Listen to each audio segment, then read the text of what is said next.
할렐루야! 항상 영상으로 예배 자리를 지키는 모든 친구들을 환영하고 축복합니다. 예배를 드리기 전에 사도신경으로 우리의 신앙을 하나님께 고백하겠습니다. 전능하사 천지를 만드신 하나님 아버지를 내가 믿사오며 그 외아들 우리 주 예수 그리스도를 믿사오니 이는 성령으로 잉태하사 동정녀 마리아에게 나시고 본디오 빌라도에게 고난을 받으사 십자가에 못 박혀 죽으시고 장사한 지 사흘 만에 죽은 자 가운데서 다시 살아나시며 하늘에 오르사 전능하신 하나님 우편에 앉아 계시다가 저리로서 산자와 중자를 심판하러 오시리라. 성령을 믿사오며 거룩한 공회와 성도가 서로 교통하는 것과 죄를 사하여 주시는 것과 몸이 다시 사는 것과 영원히 사는 것을 믿사옵나이다. 아멘.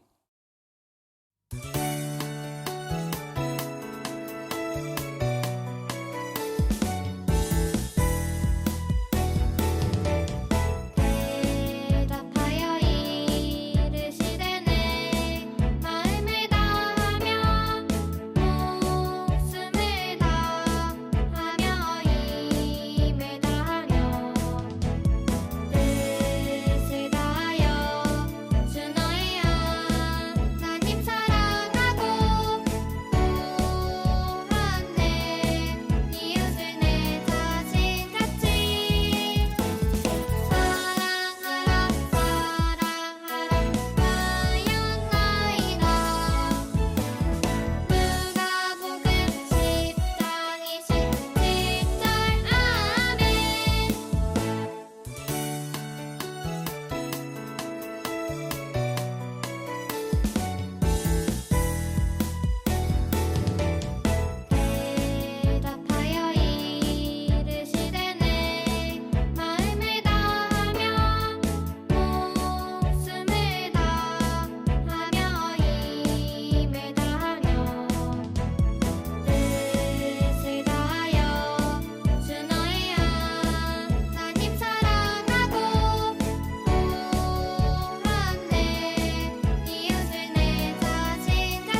오늘 우리에게 주시는 하나님의 말씀은 누가복음 13장 1절에서 9절입니다. 그 중에 13장 3절만 같이 읽어보도록 하겠습니다. 자, 시작. 너희에게 이르노니 아니라 너희도 만일 회개하지 아니하면 다 이와 같이 망하리라. 누가복음 13장 3절 말씀. 아멘. 오늘은 회개의 열매를 맺어요 라는 제목으로 말씀을 보고자 해요. 친구들, 이 사람이 누군지 아나요? 이 사람은 히틀러라는 사람이에요. 이 히틀러라는 사람은 아주 악하고 못된 사람으로 유명해요. 왜 그러냐면 많은 사람들에게 존경받고 많은 사람들에게 칭찬받기 위해서 자신보다 더 약하고 아주 열등한 유대인들을 마구잡이로 죽이는 학살한 사람이에요. 그래서 이 히틀러라는 사람을 보며 많은 사람들이 손가락질하고 욕을 해요. 이 히틀러라는 사람은 정말 악한 사람이에요. 정말 죄가 많은 사람으로 역사에 남게 되었어요. 이 얼마나 나쁜 행동입니까? 죄 없는 사람들을 마구잡이로 죽이는 것은 정말 나쁜 행동이지요. 이런 엄청난 죄를 지은 사람을 보며 우리는 손가락질합니다. 그런데 과연 손가락질하는 우리는 어떤가요? 우리 또한 죄가 있진 않나요? 대부분의 사람들은 모두 이런 사람들을 보면서 우리 또한 죄를 짓지만 이런 사람들을 보면서 자신의 죄를 잊어버리거나 나는 괜찮은 사람이야 라며 죄를 덮어버려요. 오늘 말씀에도 이런 생각을 가지고 예수님께 질문하는 두 사람이 등장해요. 이 두 사람이 어떻게 질문했는지 함께 살펴보도록 해요. 두 사람은 빌라도라는 사람이 저지른 잘못에 대해 예수님께 질문하고 있었어요. 이때 당시 빌라도가 약한 갈릴리 사람들을 괴롭히고 있었어요. 괴롭힘 당하던 갈릴리 사람들은 빌라도에게 대항하기 시작했어요. 그러자 빌라도는 자신의 권위에 대항한 아무 죄도 없는 갈릴리 사람들을 학살한 것이에요. 마치 히틀러처럼요. 빌라도가 갈릴리 사람들을 학살한 이 사건에 대해 두 사람은 예수님께 와서 어떻게 생각하는지 물어봅니다. 마치 앞서 말했던 히틀러의 이야기처럼 자신의 죄를 잊어버리고 예수님께 이렇게 질문합니다. 보세요, 예수님. 빌라도 정말 악한 사람 아닙니까? 이 사람은 하나님께 심판받아 마땅한 사람 아닌가요? 이에 대해 예수님은 어떻게 말씀하셨을까요? 예수님은 이렇게 말씀하셨어요. 얘들아, 죄의 크기가 문제가 아니야. 죄가 작든 크든 모두 다 죄인이야. 그러니 너희도 만일 회개하지 않는다면 모두 망할 거야 라고 말씀하시는 것이에요. 맞아요. 친구들, 예수님께서 말씀하셨던 것처럼 우리는 모두 다 죄인이에요. 또 회개해야 해요. 친구들도 말씀에 나온 이 두 사람처럼 나는 내 친구보다 이 히틀러같이 큰 죄를 지은 사람보다 죄가 없는 사람이야. 난 괜찮은 사람이지 하면서 나의 죄를 숨기고 있진 않나요? 엄청나게 큰 죄를 지어 감옥에 간 사람들도 그거랑 비교가 안 될 정도로 아주 작은 죄를 지은 사람도 모두 하나님 앞에서는 다 죄인이에요. 로마서 3장 23절에 보면은 이렇게 써 있어요. 모든 사람이 죄를 범하였음에 하나님 영광에 이르지 못하노니. 성경에서도 우리는 모두가 죄인이라고 말하고 있어요. 우리들 중에 단 하루도 죄를 안 짓고 사는 사람은 없을 거예요. 우리 친구들은 최근에 어떤 죄를 지었나요? 형제나 친구랑 싸워서 미워하는 마음이 마음속에 가득하진 않나요? 또는 부모님 말씀을 잘 안 듣거나 짜증을 내서 속을 썩이진 않았나요? 또 우리 친구들 마음속에 욕심이 가득해서 친구의 것을 빼앗거나 아니면 내가 가지고 있는 게 아까워서 이웃을 도와주지 않지는 않았나요? 친구들, 우리는 이렇게 최근에도 많은 죄를 또 여러 가지 죄를 지어요. 그리고 이 죄가 크던 작던 감옥에 있는 죄인들이던 친구들이던 죄를 지은 사람은 모두 다 같은 죄인이라는 것이에요. 그리고 모든 사람은 반드시 죽게 되어 하나님 앞에서 심판을 받게 됩니다. 그러면 심판을 받는 날까지 얼마나 남았고 심판을 받게 되는 우리는 어떻게 해야 될까요? 그것은 그 다음에 예수님께서 비유를 통해 말씀하신 그 비유를 보면은 잘 알 수 있어요. 예수님께서 이 두 사람에게 포도원에 심은 무화과 나무를 통해 그 이야기를 하십니다. 한 사람이 포도원에 무화과 나무를 심었다고 합니다. 이 무화과 나무는 다른 나무와는 다르게 열매를 맺기 위해서는 3년이라는 긴 시간이 필요합니다. 그렇게 이 주인은 정성을 다해 무화과 나무를 키웠는데 이 나무가 열매를 맺지 못하는 것이에요.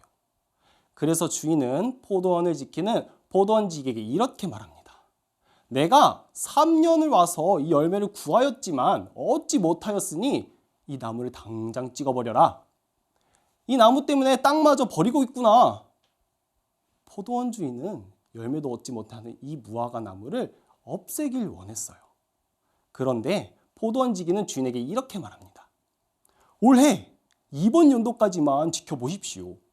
제가 거름을 주고 잘 키울 테니 만일 그게 좋은 열매를 맺으면 좋지만 그래도 열매를 맺지 못한다면 그때 없애버리세요. 라고 말하신 것이에요.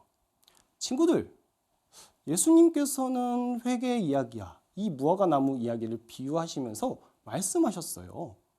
그럼 이 회개와 무화과 나무 이야기가 어떤 관계가 있길래 예수님께서는 이 이야기를 하셨을까요? 그것은 먼저 우리에게 마지막 때가 곧 온다는 것을 기억하길 원하신 것이에요. 포도원 지기가 포도원 주인에게 이렇게 말을 했죠. 곧 한 해, 1년이라는 시간을 더 주길 원해요 라고 말씀하셨어요. 친구들, 올해 이번 연도를 길게 잡아서 한 1년이라고 해볼게요. 자, 이 1년이라는 시간이 과연 길까요? 1년이면 정말 짧은 시간이에요. 지금은 5월이지요. 벌써 1년 중에 절반을 향해 달리고 있어요. 대략 지금까지 지내온 만큼 더 지내면 벌써 1년의 시간이 지나갑니다. 이렇게 짧은 시간 안에 무화과 나무는 열매를 맺지 못하면 버려지는 것이에요. 그런데 우리 친구들, 우리 시간도 과연 길까요? 우리의 마지막은요, 십자가에 달려 죽으신 예수님께서 부활하셔서 곧 이 땅에 다시 오시는 그날이 바로 마지막 날이에요. 그 예수님은 정말 언제 오실지 아무도 몰라요. 마치 밤에 아무도 모르게 오는 도둑과 같이 아무도 모릅니다. 그날이 1년이 될 수도 10년이 될 수도 당장 내일이 될 수도 있어요. 그러나 많은 사람들은 이 사실을 모르거나 잊고 있어요. 지금은 우리가 코로나 바이러스, 메르스 바이러스, 많은 범죄와 이런 너무나도 혼란스러운 시대에 살고 있어요. 많은 사람들이 고통받고 죽는 이 시기에 하나님께서 우리에게 어떤 말씀을 하고 싶으신 걸까요? 먼저는 바로 오늘 말씀을 통해 우리가 마지막 때가 얼마 남지 않았다는 것을 말씀하고 계신 것이에요. 친구들, 우리에게는 시간이 많이 남아있지 않아요. 그것을 기억하길 바랄게요. 예수님께서 곧 이 땅에 다시 오셔서 죄인들이 심판받는다는 것을 꼭 기억하길 바랄게요. 그럼 이 짧은 시간 동안 우리가 해야 될 것은 무엇일까요? 말씀을 보면 무화과 나무는 무화과 열매를 맺어야 해요. 그럼 우리는 어떤 열매를 맺어야 할까요? 그것은 회개의 열매를 맺어야 해요. 예수님께서는 마지막이 다 왔으니 회개하지 않으면 망한다고 말씀하셨어요. 즉, 오늘 말씀을 통해 우리에게 원하시는 것은 바로 회개의 열매를 맺으라는 것이에요. 포도원지기가 포도원 주인에게 이렇게 말했지요. 열매를 맺으면 좋거니와 그렇지 않으면 찍어버리소서. 친구들, 열매가 무엇이지요? 열매는 열매 맺는 나무의 결과, 목적이에요. 열매 맺는 나무가 열매를 맺는 것은 당연한 일이에요. 이 나무가 열매를 맺지 못하면 그것은 열매 맺는 나무가 아닌 것이에요. 이와 같이 죄 많은 우리의 결과, 죄 많은 우리의 목적은 바로 회개의 열매를 맺는 것이에요. 죄 많은 우리가 회개의 열매를 맺는 것은 당연한 것이에요. 자, 그럼 회개의 열매를 맺는 것은 무엇일까요? 바로 이런 것이에요. 친구들, 두 갈래 길에서 우리가 잘못된 길로 들어서서 절벽 위에 서 있다고 생각해 봅시다. 자, 그럼 우리 친구들이 할 수 있는 선택은 두 가지일 거예요. 하나는 절벽에 서서 내가 왜 길로 왔을까 하면서 그냥 그대로 포기하거나, 두 번째는 내가 잘못된 길로 왔구나. 내가 다시 올바른 길로 돌아가야겠다 하면서 올바른 길로 돌아가는 것일 거예요. 자, 우리 친구들은 그러면 어떤 선택을 하겠어요? 당연히 두 번째, 올바른 길로 돌아가야 하지 않을까요? 회개의 열매란 이런 것이에요. 회개의 열매는 죄에서 돌아서서 올바른 길, 하나님의 길로 다시 가는 것이에요. 우리 친구들이 형제나 친구랑 같이 싸웠다면 몰라, 난 잘못 없어 하고 그냥 생각하고 그냥 버려지는 것이 아니라 하나님께 회개하면서 하나님, 제가 이웃을 사랑하지 않았습니다. 제 형제를 사랑하지 않았습니다. 용서해 주세요 라고 기도하고 먼저 친구들이 다가가서 사과하고 화해하는 그런 것. 또 부모님의 말씀을 듣지 않았다면 하나님, 제게 주신 하나뿐인 부모님을 공경하지 않았습니다. 용서해 주세요 라고 기도하고 부모님 말씀을 잘 듣는 것. 또 욕심이 많아 친구의 것을 탐했다면 하나님, 제게는 욕심이 많아서 친구의 것을 탐했습니다. 용서해 주세요 라고 기도하고 친구를 더욱 사랑하고 친구를 더욱 도와주는 바로 그런 것이 회개의 열매를 맺는 것이에요. 우리 친구들이 이 말씀을 기억하며 회개의 열매를 맺는 우리 친구들이 되길 바랄게요. 죄를 알고만 있고 계속해서 죄에 있는 것이 아니라 이제는 죄에서 돌아서서 하나님께 돌아가는 진정한 회개의 열매를 맺는 우리 모두가 되길 소원합니다. 친구들, 우리에게 오늘 하나님께서 말씀을 통해 이렇게 말씀하셨어요. 마지막 때가 정말 얼마 남지 않았단다. 이 시간 동안 너에게 내가 회개할 기회를 한 번 더 줄게. 마지막으로 한 번 더 주마. 그러니 회개의 열매를 맺길 바란다. 친구들, 회개는 죄에서 돌아서는 것이라고 말했어요. 그렇다면 이제는 반복해서 죄를 짓는 것이 아니라 죄에서 돌아서서 진정으로 회개하며 열매를 맺는 저와 우리 친구들 되길 바랄게요. 마지막으로 우리 함께 기도하길 원해요. 전도사님이 기도할 때 같이 손을 모으고 전도사님의 기도에 귀를 기울여 주세요. 자, 기도하겠습니다. 하나님, 감사합니다. 오늘도 이렇게 말씀을 허락하여 주시고 우리에게 오늘 하루를 허락하여 주셔서 감사합니다. 그렇습니다. 하나님, 우리에게는 얼마 남지 않은 시간이 있습니다. 그러나 그것이 우리에게 얼마 남은 시간이 아니라 우리에게 회개할 수 있는 기회임을 깨닫게 하여 주시옵고 우리가 죄를 지으면 그 즉시 하나님께 죄를 고백하고 죄에서 돌아서서 다시는 죄를 짓지 않는 그런 우리가 되게 해주세요. 이제는 죄에서 돌아서서 하나님만 바라보고 온전한 길을 걸으며 하나님만 바라보며 달려나가는 우리가 되게 해주세요. 감사드리며 예수 그리스도의 이름으로 기도드립니다. 아멘. 자, 마지막으로 예수님께서 가르쳐 주신 주기도문으로 예배를 마치도록 하겠습니다. 하늘에 계신 우리 아버지여, 이름이 거룩히 여김을 받으시오며 나라가 임하시오며 뜻이 하늘에서 이루어진 것 같이 땅에서도 이루어지이다.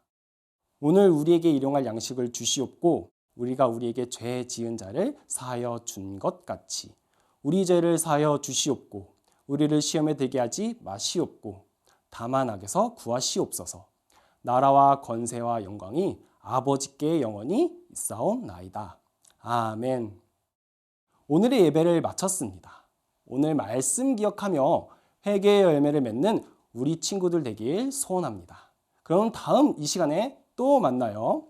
안녕.